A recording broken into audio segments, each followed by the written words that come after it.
I'm going to swing right into the introduction of our panel, which is labor rights and driving change in the supply chain. Now, this panel will discuss the importance of finding clarity in opaque supply chains and ensuring labor rights, including the responsibilities of business, government, and workers to safeguard these principles. I'd like to introduce the chair.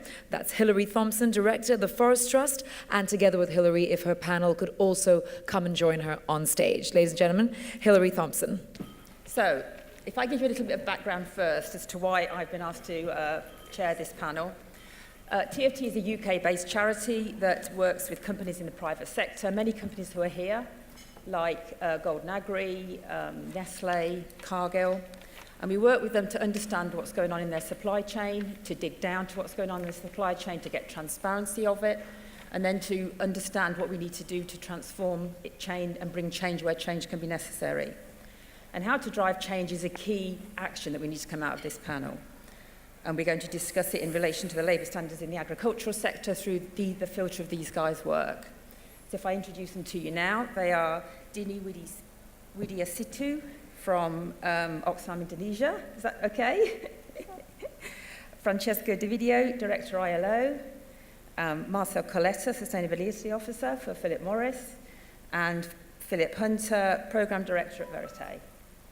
So, just to put it in context, yesterday we talked about small farmers, smallholders, production, yield, all very relevant to agricultural sector. Labour standards, I think, isn't something that has seemed to be so relevant or so prevalent in the debate in the last few years. But increasingly now, maybe in the last 2 years, it is becoming more relevant. And NGOs and CSOs are starting to talk about this issue just as much as deforestation, protection of peat, stopping burning, and all those issues that we've been talking about maybe for the last 5 to 10 years. My teams and I have been in plantations and farms and smallholder farms in Indonesia and in India and in Latin America and Africa for about the last 16 years. And we've been there ostensibly to look at what's going on with HCS, what's going on with HCV. But increasingly in the last 2 to 3 years, we've been looking at what are the labour issues, what's coming up in Malaysia and in Indonesia, specifically related to those countries with regards to labour issues. And one thing that we have found is that the lower down the supply chain you get, the more opaque it is, the more chance there is that exploitation is going on there, particularly with regard to labour standards. And so what can we start to do about it? But I think the problem the agricultural sector has is that it's really quite difficult to go into those informal areas of the supply chain and understand what can be done. I was talking to Dini yesterday, and we talked about a lot of people are going into manufacturing sites and mills and refineries and doing audits and doing assessments, what's going on here, who's got an employment contract. But as you go further down and further out into the smallholders and small farmers, that becomes much more tricky. And it's harder to deal with, but we have to start to deal with it. And so I'm hoping that my esteemed panel will have some great ideas and that we can wrap up this session at the end with some clear way forward on these issues. Can you hear me? Yeah. Okay, so Philip, would you like to start and just give us your perspective? Yeah?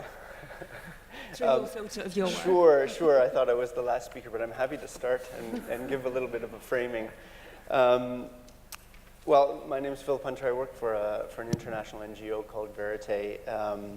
We do a lot of work in the supply chain context in agriculture and in other industries. I'll speak a little bit about our experience across the board and more recently in the agricultural sector, of course.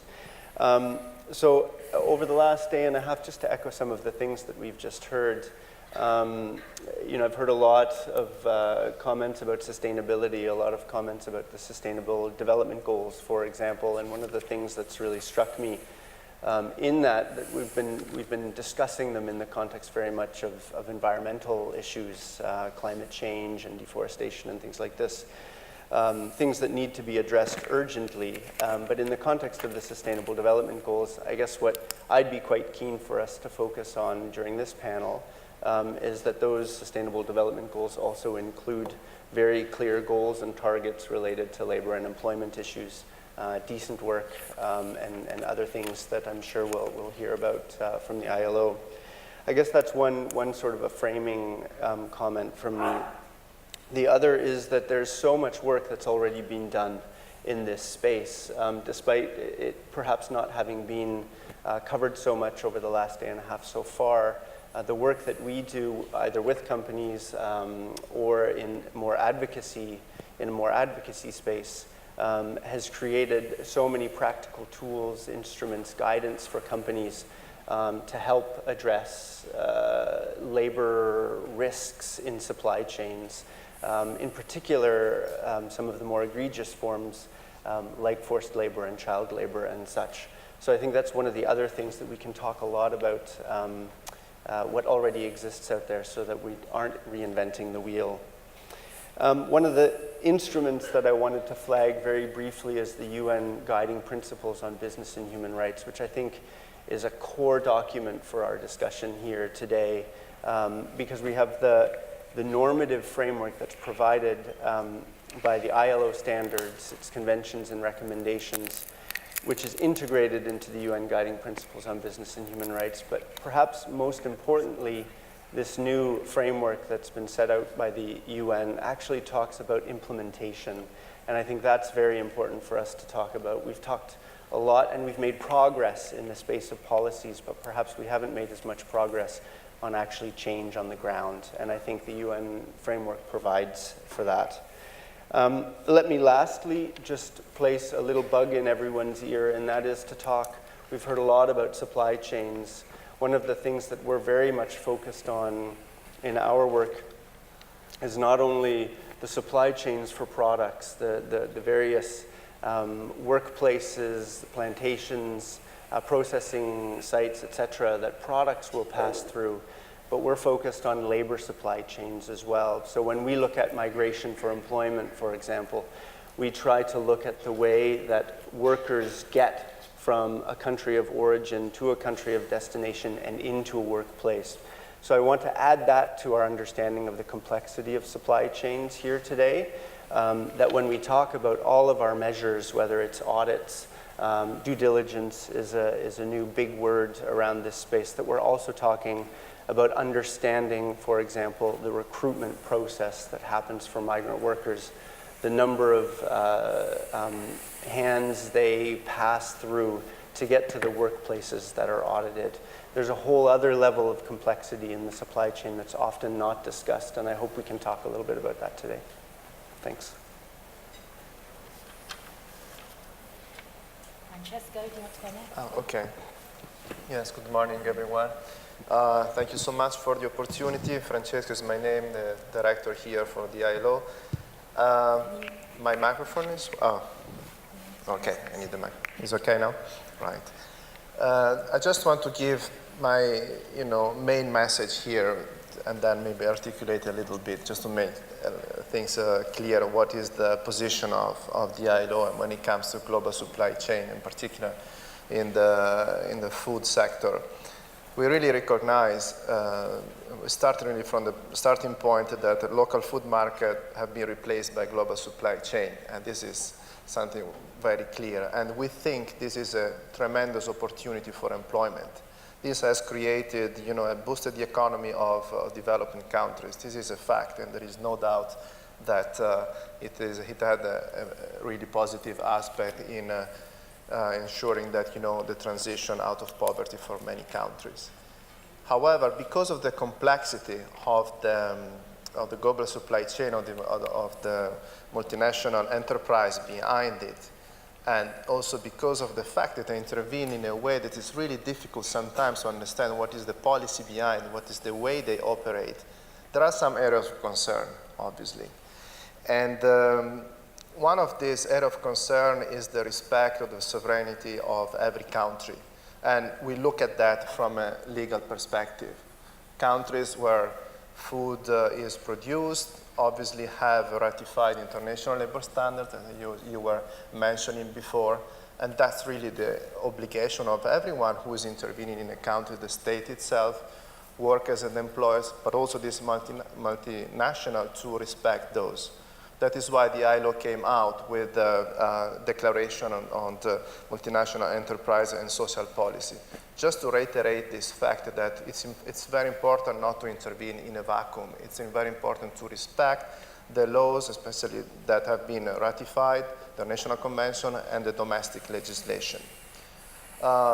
So to me, it's really very clear. In a way, and if particularly if we talk about the rural sector, we see that here we are talking about a huge sector of employment. 453 million of people are working in the rural sector, and this has been has known a tremendous increase. This data of 453 is in 2015. Only in 1995 there were almost 300 million people living there, so a big increase. And we know that 60% of the poor worker work in the rural area. So this is a sector which has to be taken into account very carefully. And obviously, sometimes we realize some decent work deficits that are common to the typical, a little bit, to the different global supply chain. One was mentioned before, 60% of child laborers can be found in the rural economy, but there are also other technical aspects related to the informality of this economy in many cases. The casuality and the temporality of the contract is increasing. So many of these contracts are not non-standard form of employment. Collective bargaining in many cases is difficult because hardly farmers are unionized. However, again, these are the issues that are coming out, but it's important to address for us the question of labor rights and the global supply chain from a two-dimension. To promote access to, this is, it has to be sustained because it promotes access to employment. At the same time, we have to make sure that we also protect the workers and make sure they work in a decent work environment. Yeah. Is it working or shall I use the mic? Yeah, I think you use the mic. Okay. Okay. So I think I would like to start with my biggest takeaway from yesterday meeting, the first day. There's a statement from the government that poverty is the root of unsustainability. So if that's the case, then I think we who are gathering here, we are very committed on sustainability. And it also means that committed to seriously tackling poverty. I think that's great. It's really promising. And while we have been talking about poverty and then farmers, now we're talking about labor.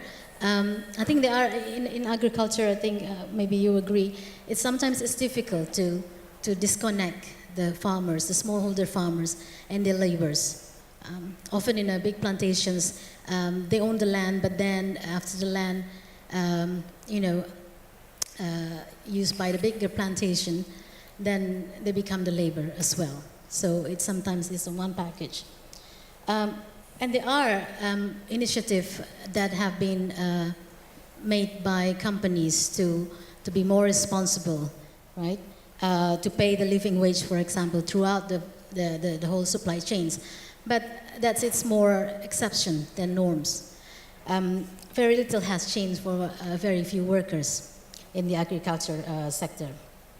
So I just want to make it a bit clear what put the flesh, basically, to has been said before by the other panels. So I think all the UN guidelines on business and human rights, all the standards is great, and all the policies, but what actually the problem is the implementation. And sometimes it's not easy because of the social context, because of the conditions in the field. So if you can just imagine a worker in a plantation that has to struggle to meet targets, that is set by the company, often one-sidedly, yeah? Because there is no labor unions, as you said before. And to meet that target, he has to get all his family members to help him to meet the target. Even his 11-year-old son, who's not going to school anyway because there is no school nearby, so has to work. And at the same time, his wife, who has been working with him and not paid, by the way, it's only him who's paid because he's the hired worker, not the wife, not the son, not any other member of the family, for example. The wife is the one actually doing the hard labor of spreading the fertilizer, have to be exposed to dangerous materials without any protections, without any tools. Yes, the company provided the tools once, like a few years ago, but they can't no longer afford this to buy with their own money. Meanwhile, they also have a daughter who's helping out in the farm, in the plantation, who's often subjected to sexual abuse, derogatory comments from the foreman. But it is too difficult to complain about this to the management, because that could undermine the job of the father and potentially the job of their son, who is now, say, 20 years old. At the moment, the son is contract workers. In Indonesia, we call buruh harian lepas, or BHL.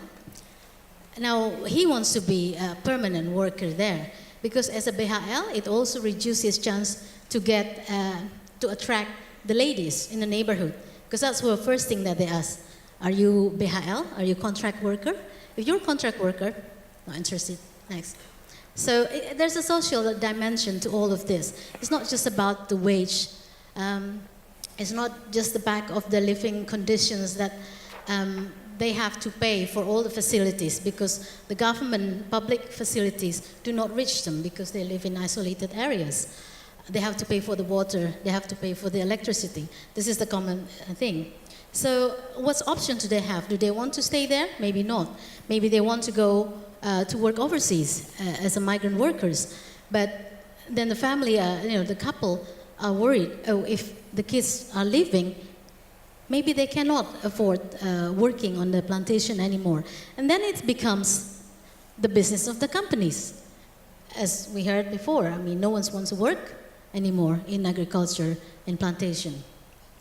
So you see, this is a very, very complex issues, and there are, of course, changes, opportunities that we can change it with the new guidelines, with the new commitments from companies.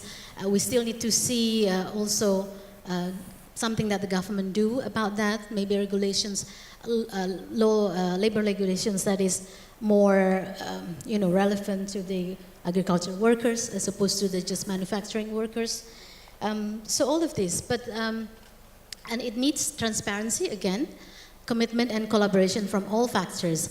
We've mentioned government, private sector, and then workers before, but also I would add educated consumers, so they can make informed choices and they can push also companies or maybe government. Thank you. Thank you. Thank you for inviting me here. It's a real pleasure to be in this excellent panel discussing a topic that I believe is crucial. I work for Philip Morris International. We're a tobacco company. We source tobacco from around 450,000 smallholder farmers in close to 30 countries around the world, from Kazakhstan to Brazil, from Indonesia to US.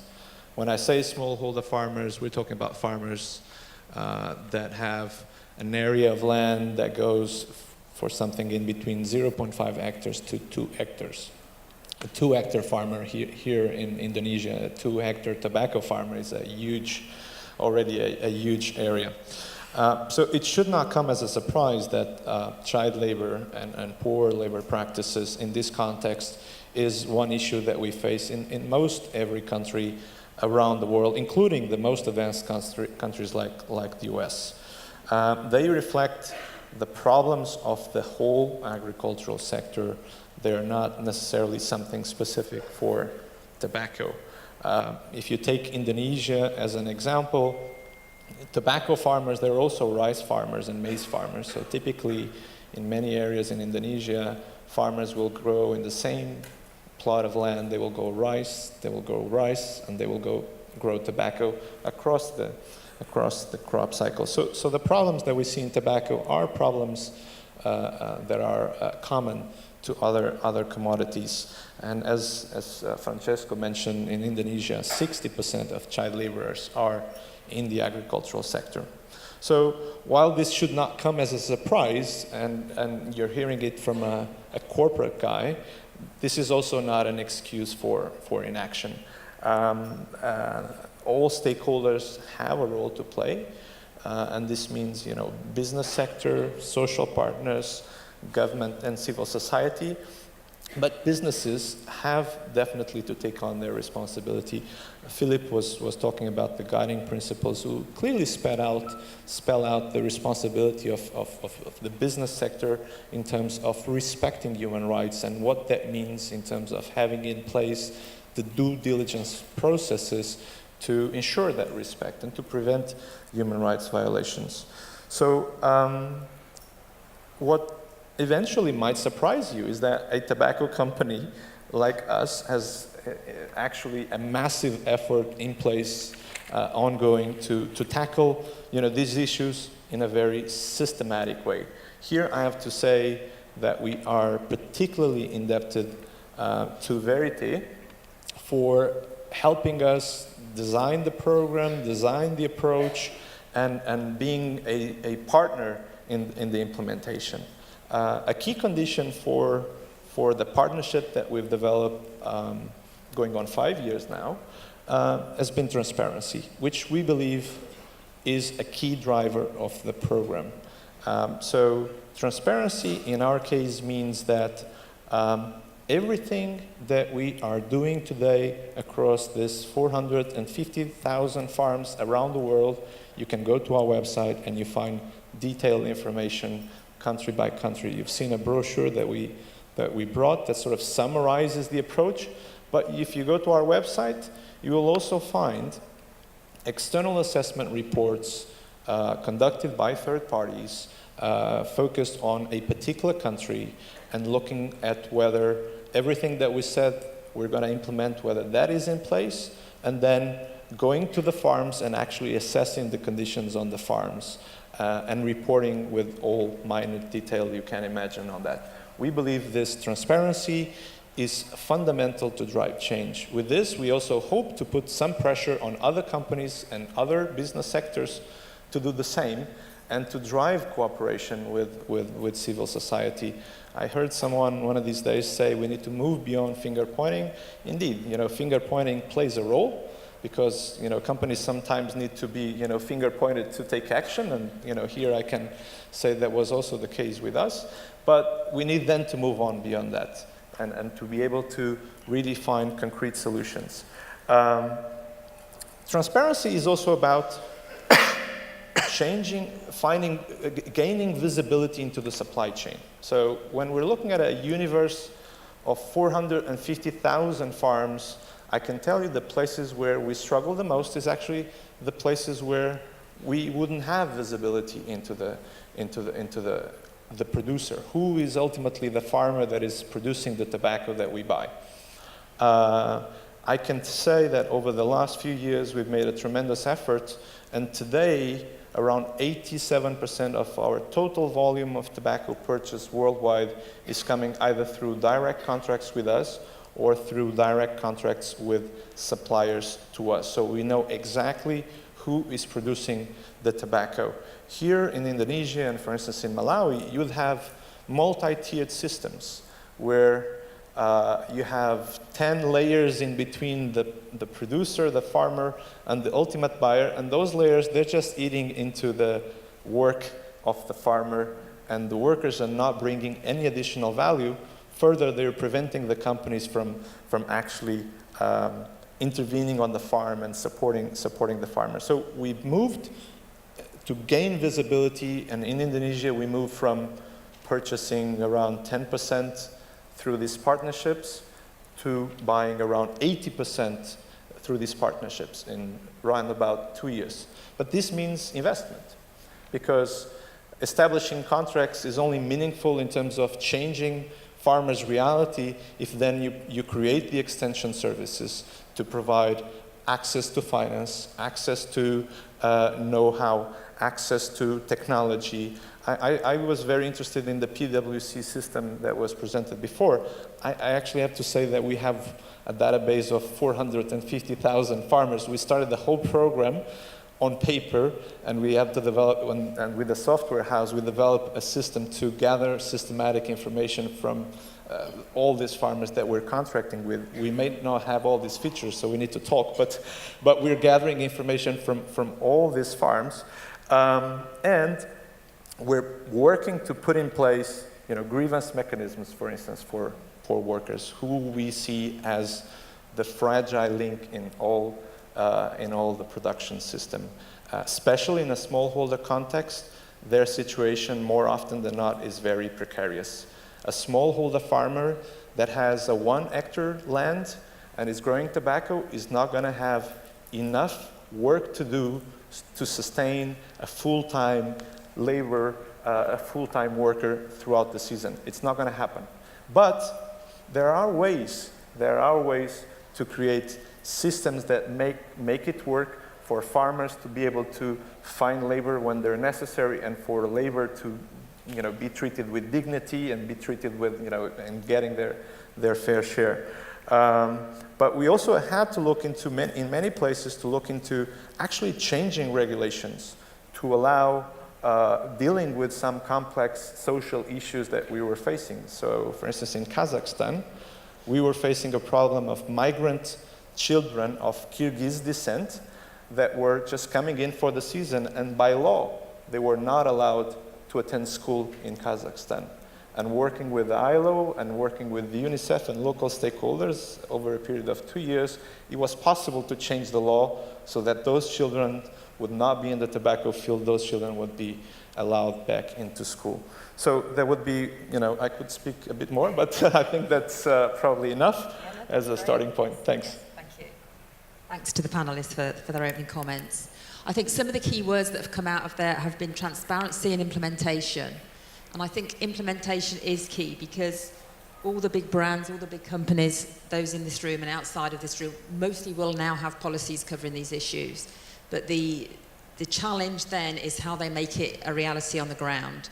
And sometimes it's not even a lack of willingness, it's understanding of what it is that can be done, particularly at the really, really low level and the opaque and informal level that we're talking about in agriculture. So I think I'd like to ask the panel, in terms of implementation, are there some silver bullets, or are there some tools and tips that they can give to the rest of the room to help us on this? Because everybody can talk the talk. Let's find the companies who are walking the talk, and let's find best practice and learnings that we can share to kind of move us forward on this more quickly than might otherwise be the case. Philip, do you want to start again? Is this mic working, or shall I? I believe so, yes. Yeah? Okay. Examples of implementation. Actually, I think we've heard already a little from Miguel, and I think PMI, in partnership with us and many other organizations, have really taken this on board, full stop. And Miguel has referenced grievance mechanisms, and let me just also reference that, reinforce that a little bit, and tie it back to the UN Guiding Principles on Business and Human Rights. I think it's essential, once you have that policy in place, and presumably also the sorts of audits that are taking place in a supply chain context, that you also set up other mechanisms whereby feedback can come back into the company, ideally through an independent service, a third party, where workers, in this case sometimes very vulnerable workers who may also face linguistic and cultural issues related to expressing their grievances, visa-related, right to work, right to stay in a country, those types of issues that can be raised through a grievance mechanism. There are lots of good practice examples of grievance mechanisms, and the guiding principles set out a series of principles on what those good practices should be. But just to flag one thing, I think it's absolutely important to start talking about what grievance mechanisms would look like in an agricultural context. Okay. Philip? In terms of implementation, maybe 3 key words. One regarding compliance with labor standards, another one regarding productivity, and the third maybe on participation. On compliance with labor standards, the ILO has a flagship program called Better Work, which is also intervening in Indonesia, where particularly in Indonesia is only in the garment sector, so not in the food area, but it's possible also to expand there, where we look at in the workplace, how is it possible to really improve the compliance with labor standards, particularly with the fundamental principle, right at work, the 8th fundamental convention of the ILO. Because one thing is to talk about this in Geneva when the convention are adopted and when the national legislation is also adopted at the national level. How is it possible to improve this in the workplace? I think the benefit of this program is that it gives evidence that it is possible, and it's also cost effective. That's the other thing. Because, you know, we all say that we have to create a business case for these things, and I really believe that. Was in Pakistan before, and in the garment area, the government all of a sudden became extremely interested in compliance with labor and environment standard because there was an incentive. And the incentive was that the taxation would have been lower if you want to export in certain countries, if the compliance with those standards were there. So obviously, ideally, we shouldn't wait for that, but the reality is that we also have to create a business case. And the second one, the business case, comes from productivity. I'll link into that. 99% of the 15.8 million of enterprises in Indonesia are micro and small enterprises, really tiny enterprises, 99% of them. How many of them are linked to the global supply chain is impossible to say. However, intervening, linking them to the supply chain would certainly improve their productivity. We know that there are some programs and training programs for these micro and small enterprises to do that. At the same time, it can expose them to some exploitation, as we have seen before. So it's important also to go hand in hand and monitoring this.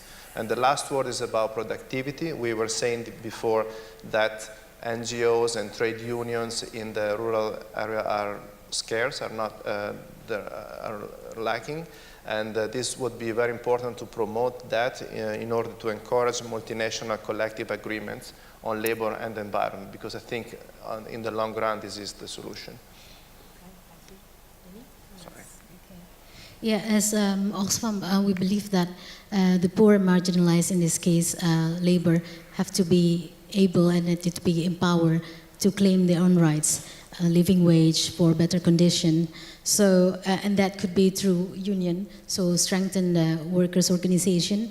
And by this I also mean women workers recognize their rights, so they can't just be allowed to work without being paid and being recognized as workers. Then the other thing I would say is the maybe also to use all the different mechanism in terms of complaint mechanism within companies, but also, for example, for the palm oil through the RSPO, for example.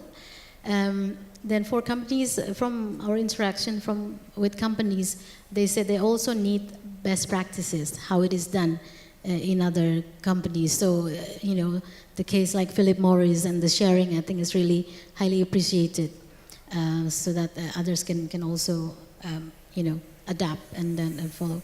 I think that's what I would say. Yes, thank you. Look, you know, from a company standpoint, I don't think there is any magic bullet, but I think there are some, you know, basic elements that have to be met in terms of gaining ground in dealing with what are essentially very, very complex issues. So I'd say that one of those elements is being sensible. So let me be frank. An audit-driven approach in a smallholder farm context just does not work. Audits play a role. We have audits. We ask external third parties to come and to audit and to verify, but that's not what drives change.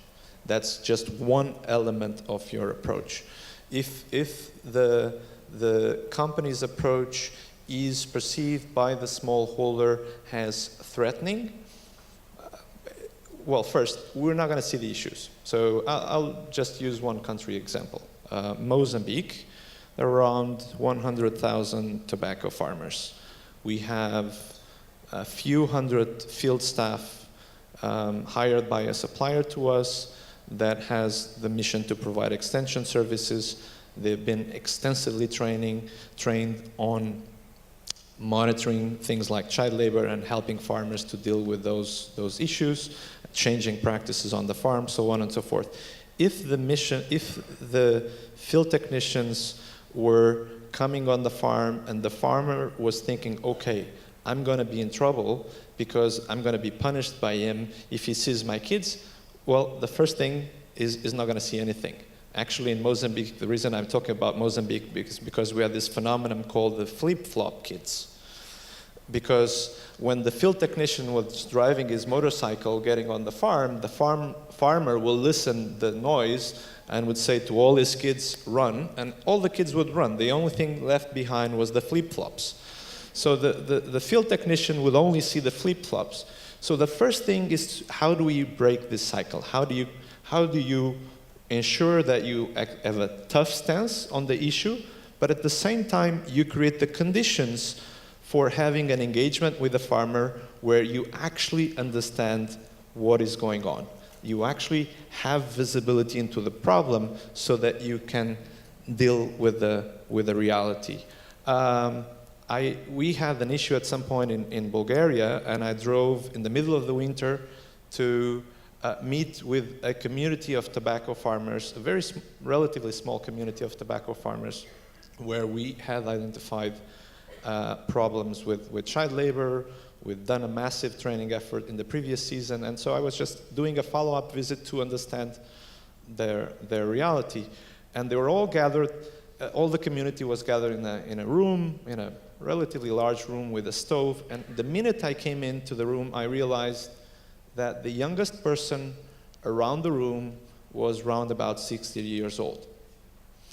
The reality in that community was that all the children of those people around the room had migrated to other countries in Europe to make money because there was no jobs, no economic opportunity.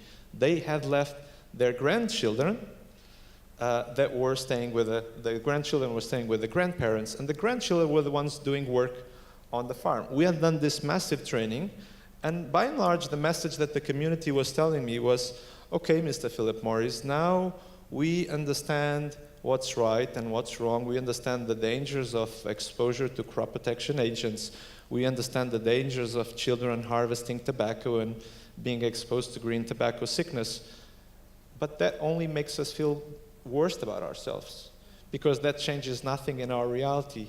We still continue to need to use the family as the only source of labor because we don't have any other source of income. So what are you going to do about it? So this is the kind of tough challenges that you really have to face head on. And there's no simple answers, there's no magical answers. In this particular case in Bulgaria, we struggled to get the community organized to share equipment, to reduce the labor needs, to provide the credit lines so that instead of having to rely on their own family, they could hire labor but still make a good profit out of it. We've done a number of good things. Or we've done a number of things, some were more successful than others. So there's no silver bullet. You have to look at each particular case individually, understand really what's going on, what's driving the problem, and essentially work with all the stakeholders to find the right solutions. Okay. Thank you, guys. I think for me, that's really, really great stuff coming from this panel, because I think there is a multi-million-dollar industry being built around auditing. And I'm not sure that anybody would say that auditing is achieving massive amounts in things like the garment industry.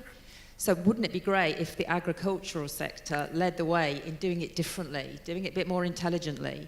I mean, you have to go to agricultural plantations and smallholders and farmers, but then you have to build relationships that aren't built around pass or fail, ticking boxes, giving people an audit when the audit is the thing that they want, and they shove it in the bottom drawer, and then when the brands come, they say, yay, I've been audited.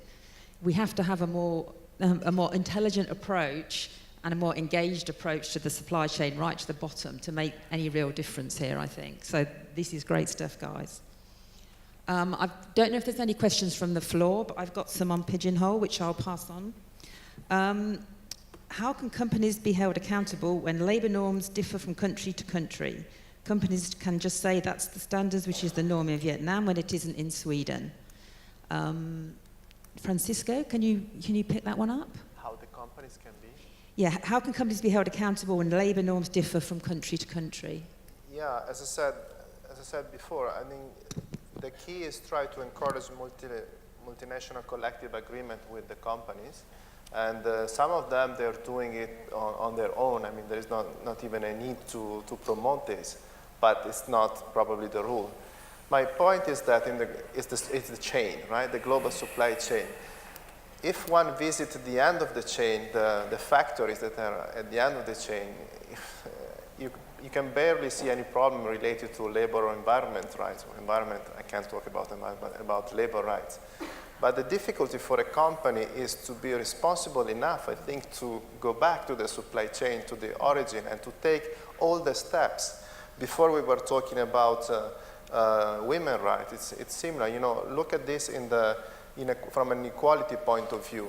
Sometimes, even because the chain is so complex, the buyers, the retailers, etc., don't really see what's happening before.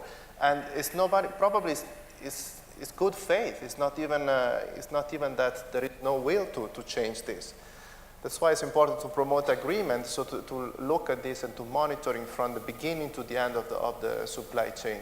Otherwise, everyone can see only his piece of production, and that's not the global picture, I think. So yes, promoting and as a finger pointing, maybe at a certain stage it didn't work, but let's also give a viable solution. I think the technical agencies should also promote this and not just blame and shame. That's not probably the solution in the long run. There's a lot of goodwill out there, I think. Yeah, just to add to that, I think, and speaking from the perspective of an NGO that has to do a lot of convincing, we do use the framework of the ILO standards every single day. Because in many parts of the world, the laws are below the standards set by the ILO. And we have this exact question time and again. And I think our response is most frequently that even in those cases where laws are below the ILO standards, you can look to those standards. You can look to the principles that sit behind the ILO standards and use them as your framework. And I see companies, especially the pioneering companies that we work with across sectors, increasingly referencing those standards as opposed to, and then taking the step in some ways that Miguel referenced and starting to actively lobby, progressively lobby their governments either on their own or through representative employer organizations to have laws improved and strengthened. Okay, thank you. Do you have some input there? Look, we've taken a simple stand. We use as a reference, the ILO standards, and so in many situations we're faced. Take for instance child labor. We're faced with the situation where the standard that we as a company impose on ourselves is stricter than the laws of the country, and we don't have a lower standard in Africa than we have in the US. We have the same standard across the board. But funny enough, if you take child labor and you look at Africa or Indonesia and you look at the US, the child labor regulations in the US are not in line with ILO standards. So we actually have been going through a process in the US where, working with Human Rights Watch and with other players in the sector, we've been pushing companies, other companies, to align with the minimum standards set by the ILO, which is actually stricter than the law. So, and that's a challenge because in these places our leverage comes from the business relation we establish with a farmer. And the farmer in a place like the US, they can say, well, you're just too much of an asshole to do business with. We're just going to sell to the other guys because they don't, have the same strict standards. So it is important that, civil society plays a role. In this case, we've been working with Human Rights Watch on this. Well, we share a common goal.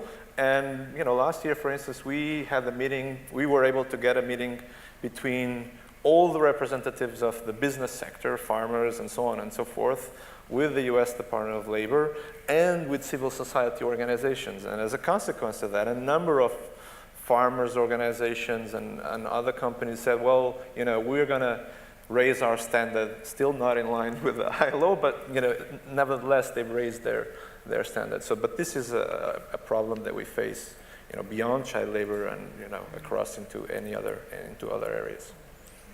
Yeah, maybe.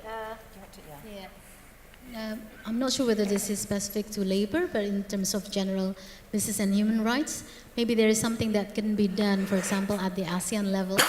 I think there are initiatives to talk about guidance, the regional guidance for national action plan to implement the UNGP, business and human rights. So this is something that Oxfam and some other also our network are pushing for. So this could be like a cross-country standard so that companies are not racing to the bottom.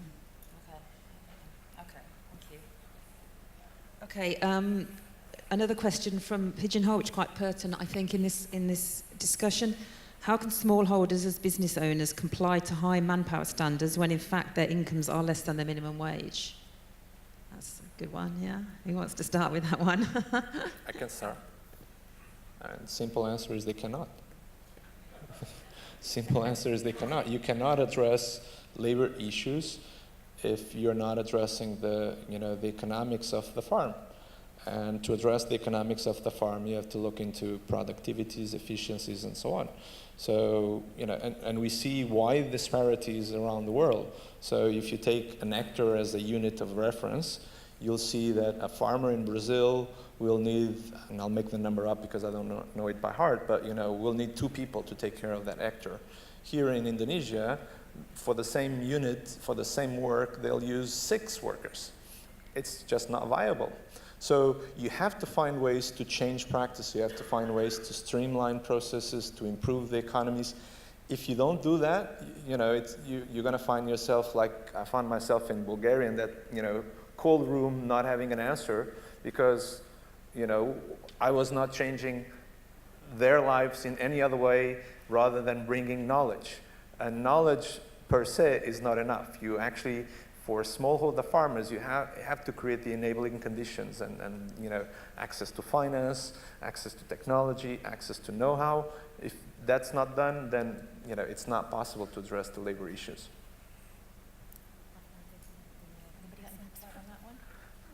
Minimum wages. I don't know how many Indonesians there are in the room, because this is by far the hottest topic when it comes to labor. But just to say, maybe that obviously the poorest working conditions are at the level of production. We know this in the rural areas, so this is where clearly there is an issue regarding the wages. And the problem is what we were saying before, how these wages are set. If there is no representativity from the workers, well, then it's someone else will think of that, and maybe you will come out with a wage which is predictable, and it's good for investment. But has the workers been consulted into this? Is it good for living, etc.? So again, the point is that to make sure that what we call the social dialogue, the discussion between workers and employers, and with the regulatory role of the government take place, especially for these fundamental matters. And the problem is, in the global supply chain, this is a little bit more complicated. If you do it at the national level, even at national level, the example of Indonesia, is not easy. If you add the layer of the multinational, of course, you really need the goodwill of everyone to find a space of dialogue. And sometimes the space of dialogue really can happen in the workplace, as I was saying before. Give example, and then suggest a solution to the government. At the end of the day, the government has to decide. I'm not saying that dialogue all the time. No, at the end of the day, it's an economic matter. They have to decide. But let's give them option. So I'm saying employers have to be flexible, just to see that sometimes they think the wages is the high cost of production, and we have seen there is evidence that it's not always the case. It's not the highest cost there, but it's the one where there is a flexibility where you can bargain. So that's why they look a lot at that. And on the worker side, also sometimes this is where they can fight, and they think this is where they really need to change that. But okay, it's important to be proactive, to give alternatives. If a specific formula on the calculation of wages is adopted, and if someone doesn't agree, what my message is, come out with something alternative to that, and not just protest for the sake of protesting. Otherwise, that's not a dialogue. That's just a 3 monologue of people discussing together. Yeah, that's it. I'm being told we need to wrap it up anyway. But I think this point is really important because I think it's something that brands also need to understand. I mean, we work with a lot of brands and this is the conversations we have with them. You know, sitting in North America and sitting in Western Europe, we have a policy that says everybody in our supply chain gets the living wage and doesn't work exploitative hours. That's just not going to happen when you get down to this layer of the supply chain. And I think it's time, or some of the brands are getting that, other brands aren't, and they continue to redline things. This is a red line for us. Living wages, minimum wages, maximum working hours, minimum working hours. And I think we should get down to this level. Guys, you've got to get real and you've got to wake up and that isn't going to happen. And how can we do it? And how can we make it relevant and realistic for this particular part of the supply chain that is so opaque and so informal? And so it's been great from these guys to start this debate. I don't think we've got any easy answers, but we've talked about implementation, and we've talked about transparency, and we've talked about being realistic. So hopefully this will start an ongoing debate on this subject in this particular forum. So thank you very much, guys. Thank you.